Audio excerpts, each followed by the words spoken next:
Finalement, c'est vachement sympa l'inbound marketing. C'est un peu comme dans la vie réelle. À partir du moment où on donne, les gens ont envie de nous donner en échange.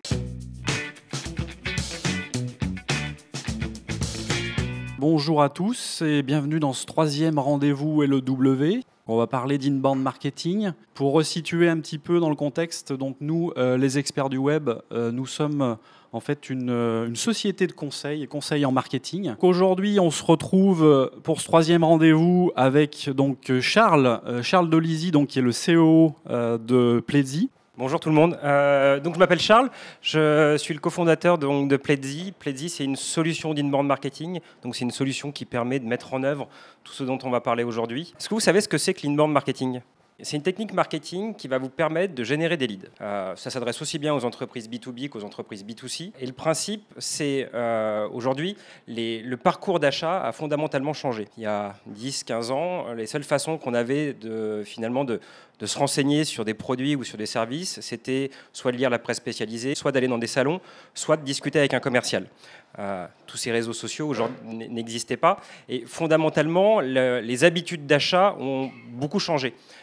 Aujourd'hui, lorsque vous voulez acheter quelque chose, que ce soit dans votre univers professionnel ou dans la sphère privée, vous n'allez pas voir un vendeur, vous n'allez pas voir un commercial. En tout cas, ce n'est pas votre premier réflexe. Si vous voulez par exemple acheter une tablette, vous allez regarder des comparatifs en ligne. Et donc, finalement, cette façon de consommer change fondamentalement la façon dont les entreprises doivent s'adresser à leurs futurs clients. On a l'habitude généralement de découper le parcours d'achat en 3 grandes étapes. Quel que soit le produit ou service que vous vendez, la logique est toujours la même. D'ailleurs, on ne parle pas de cycle de vente, on parle de cycle d'achat. Parce qu'on s'intéresse avant tout à la manière dont votre futur client va consommer votre produit et service et pas à la manière dont vous allez lui vendre. Et ça, c'est quand même une différence fondamentale, mais on y reviendra. Le parcours d'achat, on le découpe en 3 phases.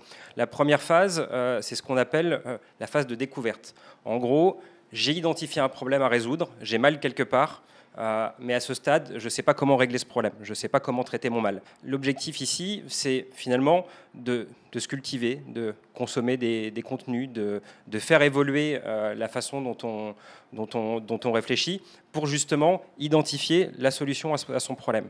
À partir du moment où on a dit, ben voilà, ma souffrance, je vais la soigner avec ça, on va avoir une phase d'évaluation. La phase d'évaluation, ça va consister à identifier les différentes personnes, sociétés qui sont susceptibles de m'aider à régler mon problème et de définir finalement la manière dont on va faire un choix. Et donc à la fin de cette phase d'évaluation, généralement on se dit bah tiens, on va bosser avec telle personne ou telle entreprise. Et ensuite il y a la phase d'achat. Donc la phase d'achat, c'est la phase anxiogène. Quand on fait un choix, par définition, on renonce à quelque chose. Et donc par conséquent, le fait de renoncer, c'est quelque chose d'assez anxiogène. Et on se dit est-ce que finalement cette autre solution n'était pas meilleure? Et donc on a besoin d'être réassuré. Donc à chacune de ces phases, finalement, vos prospects vont avoir des attentes très différentes que vous allez être capable de traiter donc avec typiquement dans un cycle d'achat B2B avec par exemple des contenus différents. Et donc l'inbound marketing, c'est cette stratégie qui vise à attirer des personnes sur votre site web en parlant des problèmes qu'ils souhaitent résoudre et à les accompagner dans ce cycle d'achat. La différence fondamentale avec les techniques d'outbound marketing, quand on parle d'outbound marketing, on va parler par exemple des campagnes d'appel à froid, de l'allocation de base email, toutes finalement ces actions, l'ensemble de ces actions sortantes où on s'adresse de manière non ciblée à une population qu'on connaît finalement pas du tout. Dans un cas, l'échange est provoqué par le vendeur. Quand je fais des campagnes d'appel à froid, c'est moi qui provoque l'échange avec un potentiel prospect, c'est pas lui qui l'a sollicité. Alors que dans des campagnes d'inbound marketing, l'échange est provoqué par l'acheteur. L'outbound marketing, on parle plutôt de la promotion de ses produits ou services. C'est-à-dire que quand quelqu'un vous appelle pour vous vanter les mérites de sa nouvelle offre fibre, voilà, le discours il est très orienté sur finalement les débits que vous allez avoir avec la fibre optique et pas du tout sur les problèmes que vous souhaitez résoudre. Alors que l'inbound marketing, on est vraiment dans une logique où on s'intéresse finalement avant tout aux enjeux et aux problèmes que souhaite résoudre son prospect. Et d'ailleurs, ça, c'est une des différences fondamentales entre justement ces nouvelles techniques marketing et la manière dont on faisait du marketing auparavant. Généralement, encore beaucoup d'entreprises ont des sites, on appelle ça des sites vitrines, qui parlent essentiellement de leurs produits et de leurs services. Et donc, ces entreprises, elles font un marketing qui est très centré sur elles-mêmes, qui parlent que d'eux, et finalement, qui qui n'ont pas du tout de portée en termes de génération de trafic, parce que les seules personnes qui vont sur ce site web, c'est des gens soit qui connaissent le nom de la boîte, soit qui connaissent des mots-clés ultra ciblés sur les produits que vend cette entreprise. Et donc, ça reste très limité en termes de génération de trafic. Alors que dans ces nouvelles techniques marketing, finalement, on parle très très tard de ces produits ou services et on va essentiellement s'intéresser aux enjeux de ces prospects, de telle manière qu'on capte une audience qui est beaucoup plus large. Dernière grosse différence, dans la outbound, généralement, on veut aboutir à un achat rapide, on veut être susceptible à la fin du call d'envoyer une propale ou en tout cas de décrocher un rendez-vous, alors que dans l'inbound marketing, on est sur une démarche qui est beaucoup plus long terme. C'est-à-dire qu'on va capter des gens qui n'ont pas encore identifié le fait qu'ils allaient potentiellement travailler avec vous, et on va les éduquer. Et donc ça prend du temps, mais du coup, on est dans une logique complètement, enfin dans un univers temporel complètement différent. Par rapport à ça, j'ai quelques stats intéressantes qui permettent de prendre conscience des enjeux finalement d'adopter ces nouvelles techniques. La première, c'est que 80% des gens recherchent un produit ou un service sur Internet. Typiquement, dans une entreprise, vous avez besoin d'un service, vous avez besoin d'un graphiste, par exemple. La première chose que vous allez faire, c'est taper une requête sur Google. Et ça, 80% des gens font comme ça. Donc, si vous ne voulez pas vous prouver de 8 prospects sur 10, il faut mieux être trouvé sur ces différents canaux. Deuxième point qui est très important, 80% du parcours d'achat est réalisé sans prendre contact avec vous. Bon, 80, le chiffre est sûrement hasardeux, mais en tout cas, une partie très importante du parcours d'achat est faite purement en ligne, en lisant des comparatifs, en lisant des blogs, en posant potentiellement des questions à son réseau sur LinkedIn, sur Twitter ou sur Facebook. Et donc, ça, c'est un point très important parce que finalement, l'enjeu aujourd'hui des entreprises et des marques, c'est d'arriver à reprendre la main sur cette partie du parcours d'achat et d'arriver à être présente dans l'imaginaire du prospect. Et donc, une façon de s'adapter, c'est l'inbound marketing. Alors, j'ai pris un exemple qui a pour but d'illustrer un petit peu ce process dans son ensemble. On va prendre comme exemple une entreprise qui a besoin de générer plus de leads. Demain, voilà, vous êtes responsable marketing dans une entreprise, votre patron vous dit j'ai besoin de plus de leads. Qu'est-ce que vous allez faire? Votre premier réflexe, ça va être d'aller sur Google et de taper comment générer plus de leads. Alors, vous taperez peut-être autre chose, mais grosso modo, en tout cas, le réflexe, c'est celui-là. Et donc, lorsque vous tapez comment générer plus de leads sur Google, vous avez différentes choses. Vous avez d'abord tout le trafic, enfin tout ce qui est AdWords. Donc ça, on n'en parle pas aujourd'hui. C'est une façon effectivement d'être identifié sur des mots-clés par vos futurs clients. Mais donc ça, c'est des techniques assez différentes de l'inbound marketing. Ensuite, il y a le trafic, la recherche naturelle. Donc là, en l'occurrence, vous avez différentes réponses. Et donc, ce sur quoi on parie, c'est que les gens vont cliquer sur 5 techniques infaillibles pour générer plus de leads. Ça, c'est notre objectif. Pour faire ça, on produit du contenu de manière régulière. En l'occurrence, on produit des articles de blog. Et dans ces articles de blog, on ne parle jamais de nous. On ne parle jamais de nos produits. On parle jamais on fait très rarement de cas clients dans notre blog. C'est pas forcément un mal de le faire, mais en tout cas, on produit des articles de manière régulière sur les enjeux de nos cibles. Alors, dans le marketing, dans l'inbound marketing, généralement, on appelle ça persona. Je ne sais pas si c'est un terme qui vous parle. En 2 mots, la différence entre une cible et un persona, c'est la façon d'aborder le truc. Généralement, quand on cible ces différentes catégories de clients, on va raisonner dans des termes qui sont le chiffre d'affaires, la taille de l'entreprise, la fonction du responsable dans l'entreprise. Donc, c'est des critères firmographiques qu'on va retrouver globalement sur une base SIRET, etc. Alors que dans l'inbound marketing, la façon de traiter ce point est complètement différente. Un persona, ça s'intéresse uniquement aux enjeux et aux problèmes que souhaite résoudre votre futur client. Et donc, ça va être, mon futur client, il a besoin de générer plus de leads. C'est quelqu'un qui est très occupé et donc qui est très sensible au temps qu'on va être capable de lui faire gagner. L'idée, c'est bien de comprendre cet individu et de comprendre comment on va pouvoir lui apporter de la valeur. Et c'est sur ces personas, justement, qu'on va alimenter son blog, parce que ce sont ces sujets-là qu'on va traiter pour avoir une chance d'être trouvé par les gens qui ont les problèmes qu'on adresse. Bref, notre persona s'appelle Marie. Donc Marie clique sur ce lien et elle arrive chez nous, sur un site qui est plutôt sympa. Il il y a de la couleur, voilà, ça a un aspect moderne. Alors on ne voit pas la suite de l'article, mais la majorité de l'écran se concentre sur la lecture, c'est-à-dire qu'il n'y a pas de pub à droite, à gauche, il n'y a pas de call to action de partout. On favorise en tout cas dans notre blog l'expérience de lecture. Ça, c'est ce qu'on appelle du contenu gratuit, c'est-à-dire qu'il est en libre consultation sur notre site web. L'objectif de cet article, il va avoir plusieurs choses. Le premier, c'est d'éduquer son prospect, de lui apporter des réponses par rapport aux problèmes qui se posent et de lui apporter de la valeur, mais vraiment lui apporter de la valeur.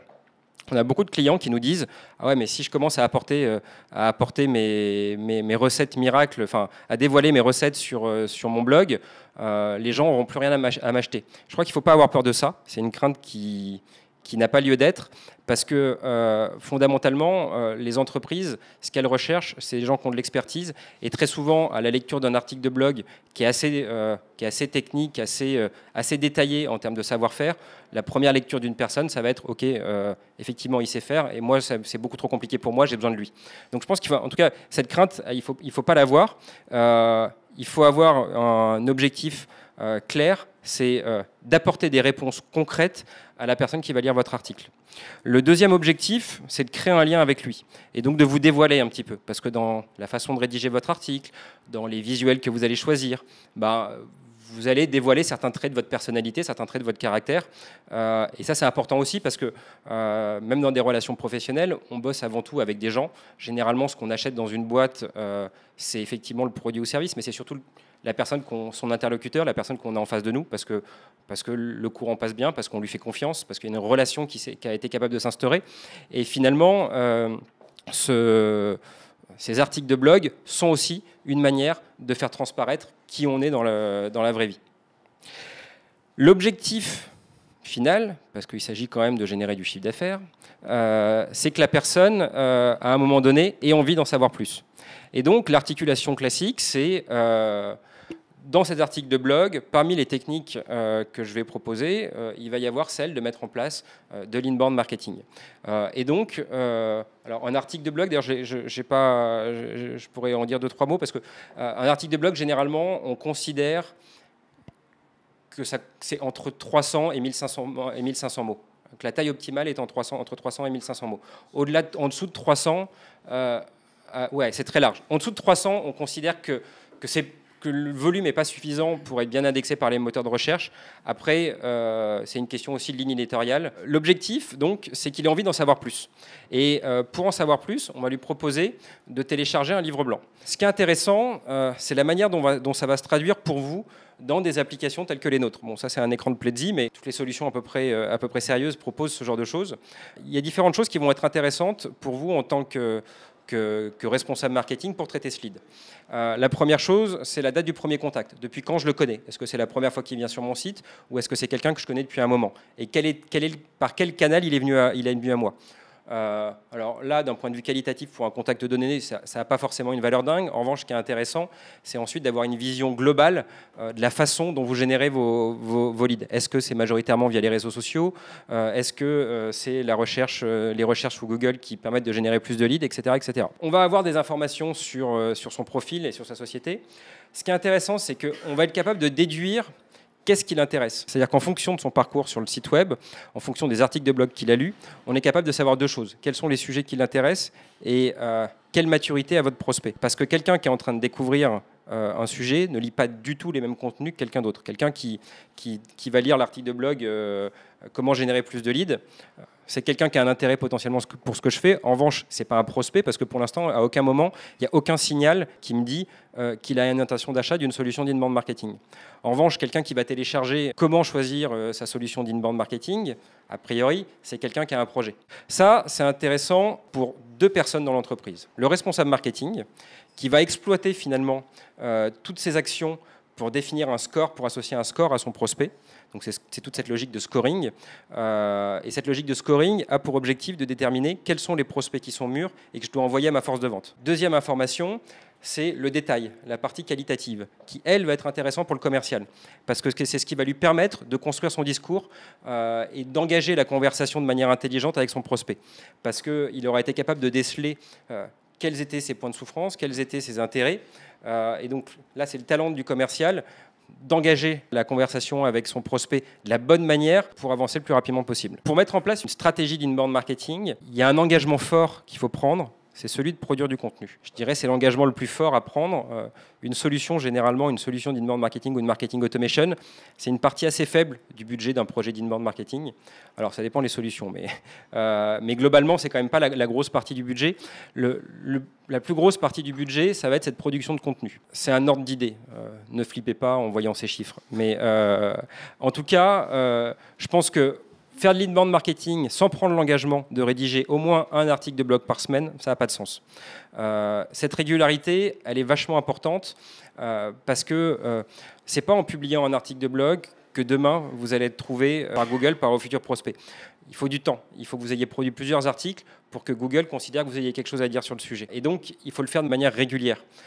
Et donc, je pense qu'au-delà, en dessous d'une fois par semaine, ça générera peut-être un peu de trafic supplémentaire, si vous voulez, mais ça va être finalement, les résultats que vous allez observer ne vous donneront pas envie de continuer parce que vous ne verrez pas une différence fondamentale entre le moment où vous avez commencé et maintenant. L'autre intérêt d'avoir des articles de publier des articles de blog de manière régulière, c'est d'être capable de créer de la récurrence. Parce que lorsque vous produisez du contenu, que ce soit des articles de blog, de la vidéo, des podcasts, finalement, vous transformez votre entreprise en média. Et comme tout média, vous allez donner rendez-vous à votre audience de manière régulière. Et l'objectif, c'est d'avoir des choses nouvelles à raconter de manière régulière à cette audience pour les faire revenir sur votre site web.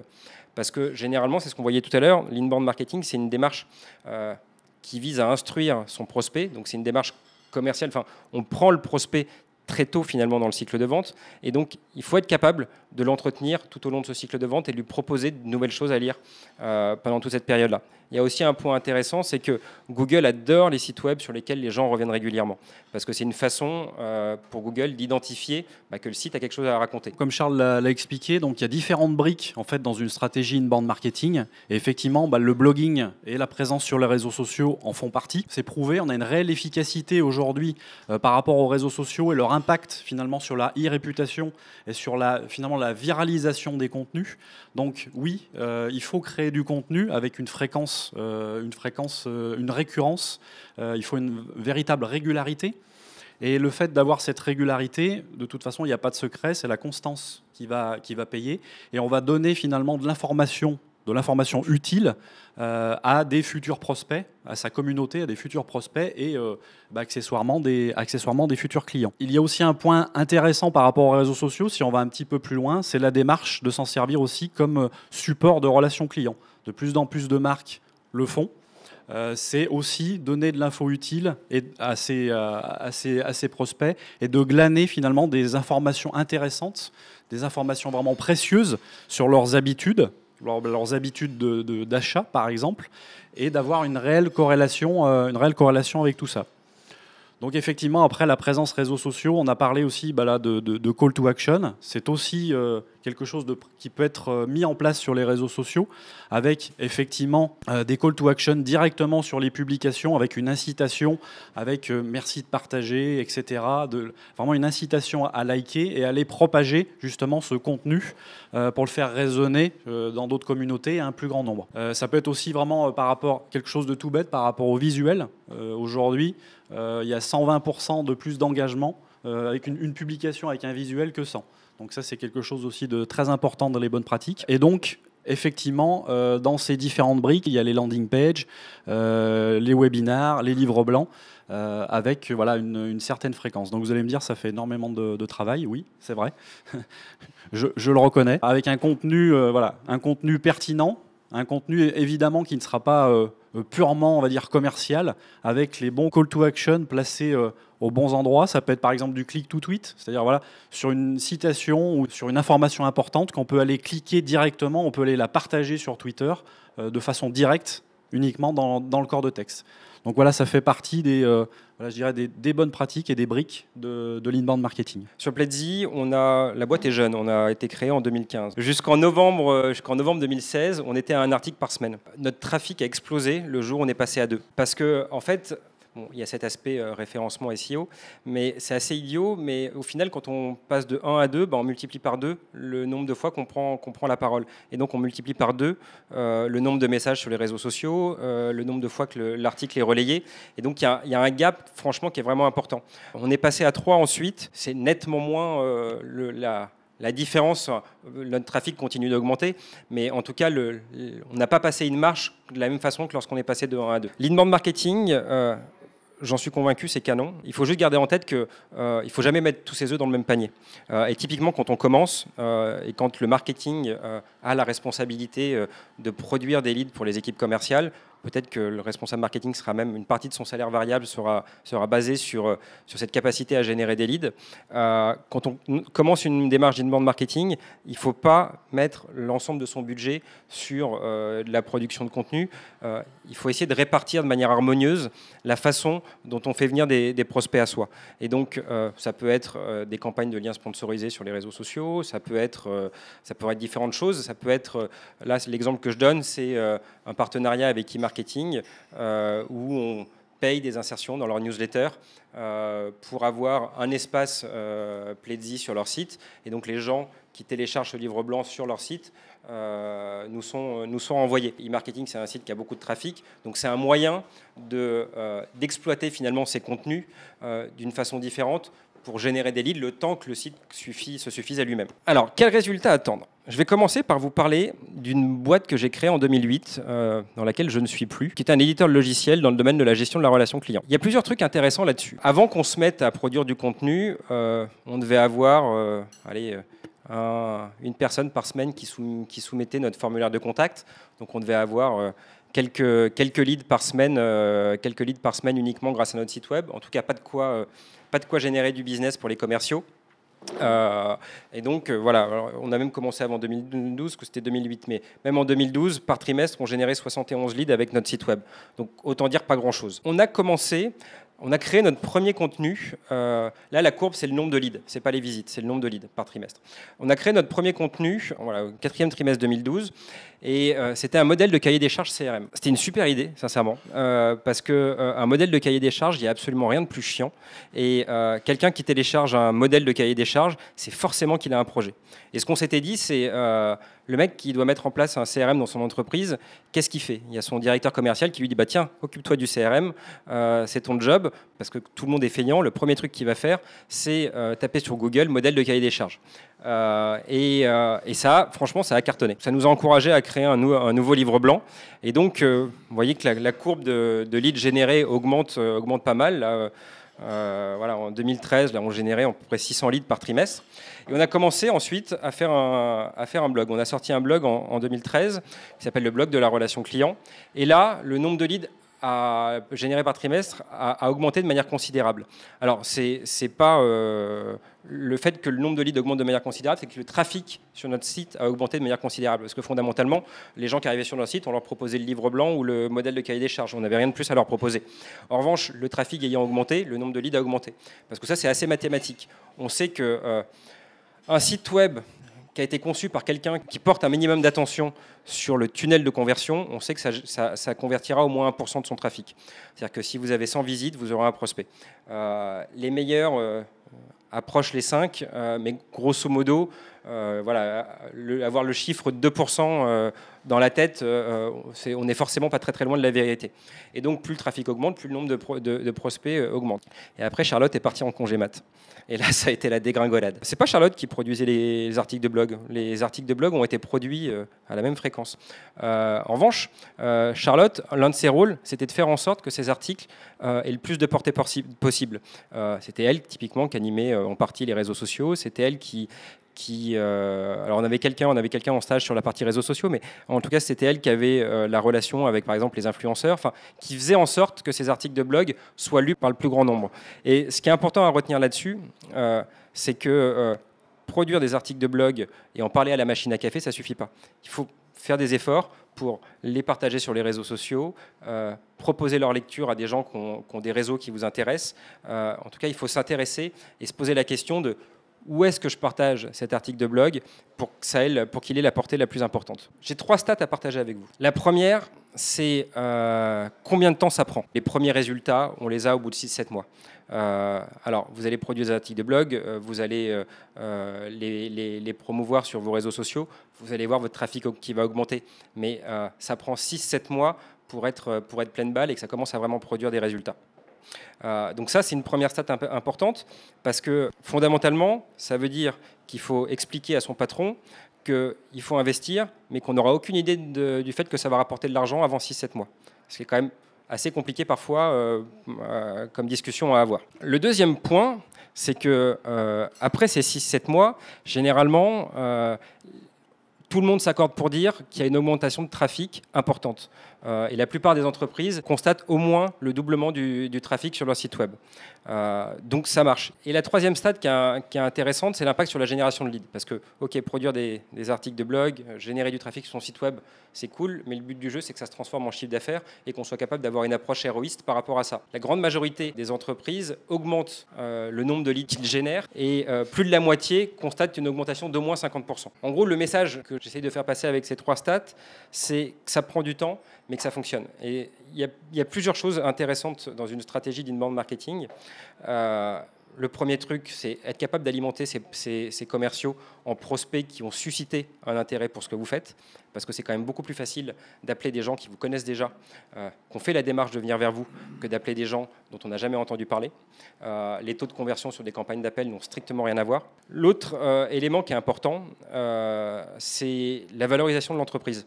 Parce qu'en publiant de manière régulière du contenu sur votre site web, vous prenez une posture d'expert et vous dites au marché, voilà, enfin, vous exposez au marché en tout cas l'expertise que vous avez sur vos domaines. Et ça contribue à créer une marque. Et une marque, ça a de la valeur. Et donc c'est quelque chose qui fondamentalement contribue à donner de la valeur à son entreprise. Quand on génère une grosse majorité de ses leads via ces canaux-là, ce que ça veut dire, c'est qu'on est capable d'avoir de la visibilité sur le nombre de leads qu'on va générer dans les mois qui viennent. Donc on est capable de prédire finalement le volume de leads qu'on va transmettre aux commerciaux. Et lorsqu'on a un peu de données historiques, on a des taux de conversion à chacune des étapes du funnel. Et donc ça veut dire qu'on a la capacité de prédire le chiffre d'affaires qu'on fera dans 6, 12, 24 mois. Et donc ça a vachement d'importance par rapport à ça. Pour illustrer un petit peu ce qu'a dit Charles par rapport justement au ROI et par rapport au temps que tout ça peut prendre, il y a aussi l'aspect vraiment mesure et KPI. Donc les KPI, les indicateurs clés. Donc de manière générale, dans une stratégie inbound marketing, il faut et absolument avoir une vue sur ces différents KPI. Donc voilà, le taux de conversion, par exemple, ça en fait partie.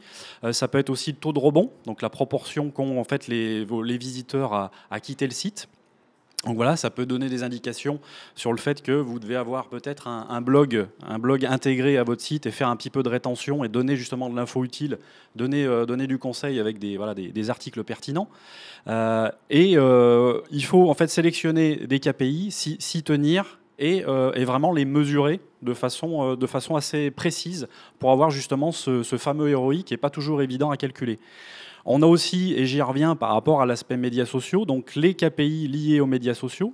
Donc il y a les principaux, donc que sont les likes par exemple, que sont les partages, le volume des publications par exemple. Donc ce sont tous des indicateurs aussi à mettre en place, donc avec des outils au préalable que vous aurez choisis et qui seront vraiment importants pour vraiment calculer ce retour sur investissement. Donc effectivement, il faut un peu de temps. Donc ça rejoint exactement ce que disait Charles tout à l'heure, c'est à peu près 6 à 7 mois. C'est valable pour une stratégie inbound et c'est valable finalement pour toutes les briques de l'inbound marketing. En dessous de ce laps de temps, il est très très compliqué d'avoir des résultats, vraiment des résultats probants. Donc les KPI, je dirais que c'est vraiment clé dans une stratégie et ça va permettre d'affiner aussi cette stratégie, d'affiner les choses par la suite, de rectifier le tir par exemple sur vos articles de blog, sur la fréquence et aussi de rectifier aussi la stratégie par rapport à vos personas, que ce soit des buyers personas, donc des consommateurs ou des readers personas, des lecteurs qui viennent lire en fait vos articles de blog.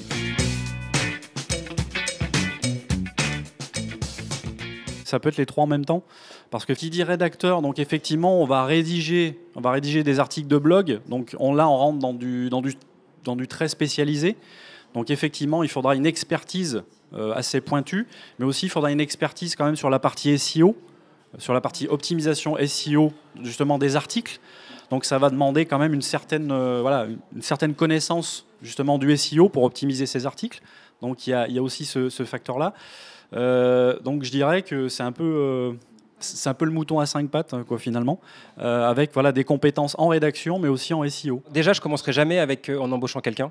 Parce que je pense que c'est trop compliqué. C'est quelque chose c'est un process que vous maîtrisez pas. Donc si vous recrutez pas la bonne personne, c'est compliqué. Donc en tout cas, pour commencer et pour appréhender le sujet, j'aurais plutôt envie de bosser avec des gens externes. Ça c'est le premier truc. Nous, on bosse avec 2 personnes. On le fait pas en interne. Ça c'est un choix qu'on a éliminé parce qu'un CDI, on n'a pas le budget de le faire, de prendre quelqu'un en CDI pour faire que ça. Et donc, on bosse avec 2 boîtes. Alors, 2, parce que je pense que j'aime bien l'idée d'en avoir 2. Mais non, mais d'abord, je trouve ça sain. En l'occurrence, on produit 3 articles par semaine, donc je trouve ça sain d'avoir plusieurs interlocuteurs. Ça permet d'avoir des éléments de comparaison. Il y en a un qui peut se casser une jambe, donc ça, voilà. Je trouve que en tout cas, moi j'aime bien cette idée-là. On essaye de mixer un peu les plaisirs. C'est-à-dire que on fait rédiger des articles sur la base de briefs. Donc avec un brief, ça va être voilà le sujet, voilà en gros la description, voilà l'idée que je veux défendre, et voilà vers quelques liens vers des articles que j'aime bien sur le même thème. Le résultat de ça, c'est des articles qui sont bien faits. Si le mec écrit bien, a priori vous l'avez choisi, c'est qu'il écrit bien et que vous aimez bien sa patte. Si vous l'avez bien briefé sur votre ligne éditoriale, on peut imaginer que le ton employé colle à l'image de votre boîte. Mais ce ne sera pas des articles qui vont casser des briques, parce que c'est des articles dans lesquels il n'y aura nécessairement pas de prise de position. En revanche, ça fera le job pour générer du trafic. Ce que j'adore, moi, c'est les interviews. Je ne sais pas du tout écrire. En revanche, parler, ça me pose un peu moins de problèmes.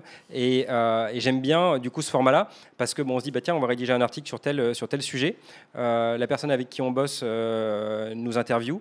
Donc, ça peut être moi, ça peut être Adeline, qui est notre responsable marketing, différentes personnes dans la boîte, sur des sujets en particulier. Et du coup, ça fait des articles qui ont vachement plus de relief. Qui sont un peu plus poil à gratter, sur lesquels il y a plus de matière, parce que ce qui est raconté, c'est ce qui sort de nos tripes. Nous, on ne sait pas. Et d'ailleurs, c'était assez marrant parce que moi, je dis régulièrement des gros mots, et limite dans l'article, il y avait des gros mots aussi. Et du coup, j'avais l'impression de me lire. Je me disais, c'est cool, et j'avais trouvé ça vachement sympa en fait. Et du coup, on fait les deux.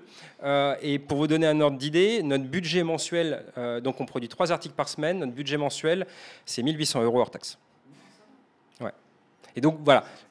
Et s'il fallait qu'on emploie quelqu'un en interne, ça serait un journaliste. Je vais vous parler un petit peu de ce qu'on fait nous aussi.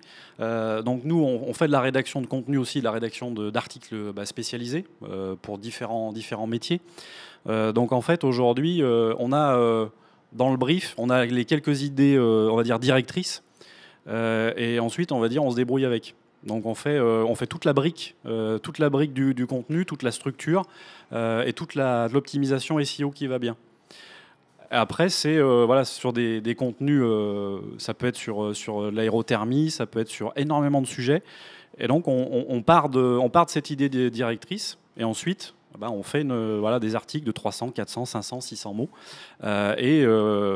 Donc on fait cette partie-là, et on a la partie aussi transmission de savoir, puisque on va transmettre aussi le savoir, on va transmettre le bébé à des entreprises ou à des marques, avec justement la bonne structure de contenu, comment rédiger finalement pour le web, comment optimiser, comment mettre les balises méta, etc., etc. Donc en fait, on est dans cette... et on le fait aussi pour nous, puisqu'on a deux blogs et on a un média. Donc effectivement, c'est énormément de contenu, et on a à peu près, en gros, pour nous, à peu près 50% de contenu propre que l'on fait nous, et on a 50% de curation de contenu qui viennent d'articles de blogs spécialisés issus de notre veille. C'est vraiment dans un processus en fait de co-création et de co-branding, puisque finalement on va asseoir son expertise sur un autre blog, et vice versa. Voilà, sur des sujets nous qui nous concernent sur le marketing digital. Après, en termes de référencement aussi, il faut que les choses soient bien faites. On va se tirer vers le haut, si je puis dire, en termes de trafic. Et c'est vrai que c'est aussi un bon moyen, finalement. On rentre aussi dans une logique d'inbound marketing et ça fait partie des briques de l'inbound marketing. Donc oui, effectivement, le guest blogging peut être un très très bon moyen justement pour gagner en visibilité et puis gagner aussi en référencement. C'est un peu le truc ultime, avoir des backlinks pour le référencement. Parce que c'est ce qu'on appelle le jus SEO en langage de geek. Et si vous mettez des liens sur des mots-clés qui vont bien, ça produit pas mal de jus. Et effectivement, ça a un impact direct sur le trafic issu des moteurs de recherche. Tout comme les RP aussi, les relations presse digitales, sur la partie blogging. Finalement, plus vous avez de liens entrants, et mieux c'est. Et ça va chasser, entre guillemets, les mauvais résultats si vous en avez et contribuer justement à votre référencement naturel. Déjà, moi j'aime bien dire qu'il faut se poser la question de le faire. Parce que si vous êtes tout seul, en fait ça dépend de votre business, mais si vous êtes tout seul et que vous avez la volonté de rester tout seul, peut-être qu'il y a des moyens plus efficaces de générer des prospects. L'enjeu n'est pas le même. Il y a, mine de rien, je trouve que l'inbound marketing est vachement intéressant, particulièrement quand on a des cycles de vente longs, quand on a un marché qui est assez large et quand on veut construire un process répétable et scalable. Parce que c'est ça qui est génial, c'est que derrière, moi, je trouve cette matière, je trouve ça juste génial. C'est pour ça que parce qu'à la base, je faisais pas de marketing à la base, mais je suis tombé amoureux de cette discipline parce qu'il y a une dimension créative. On bosse avec plein de gens, avec des rédacteurs, des graphistes. Il y a une partie création qui est super intéressante, mais à côté de ça, on a des tonnes de chiffres pour piloter le truc. Et donc c'est ça qui est génial avec l'inbound marketing, c'est que sans faire trop d'efforts, mais en réfléchissant un petit peu à la manière dont on fait les choses, on a assez facilement des chiffres qui vont nous permettre d'avoir une approche très, très construite de sa génération de leads, et donc du nombre de prospects qu'on va être capable de passer aux commerciaux, et donc du nombre de ventes qu'on va être capable de faire au bout du bout. Et si on est capable d'avoir, pour chaque étape du cycle d'achat, le volume, le taux de transformation et la célérité, donc le temps que les gens passent à chacune des étapes, vous êtes capable de dire de manière extrêmement fine, au mois de juin 2018, je vais signer tant de prospects. Donc ça a une valeur qui est colossale, mais à partir du moment où on a ce besoin de volume. Écoutez, je vous remercie pour votre présence à ce 3e rendez-vous LEW. Grand merci à Charles Dolisi qui a répondu présent à l'appel et avec qui on a organisé ce rendez-vous LEW. Je remercie ma femme aussi, associée, Maud-Jenny. Vous pouvez nous retrouver donc sur socialmediaoptimization.fr qui est notre blog traitant du web social et notamment de l'inbound marketing. Visibilise aussi qui est un média d'aide à la décision pour les entrepreneurs. Et puis le blog de Plaisy, où vous allez retrouver vraiment toutes les informations sur l'inbound, sur le marketing automation, sur le content. Je vous invite vraiment à le faire. Et donc, très prochainement, des articles justement en guest blogging ensemble. Voilà, à très bientôt et merci à tous.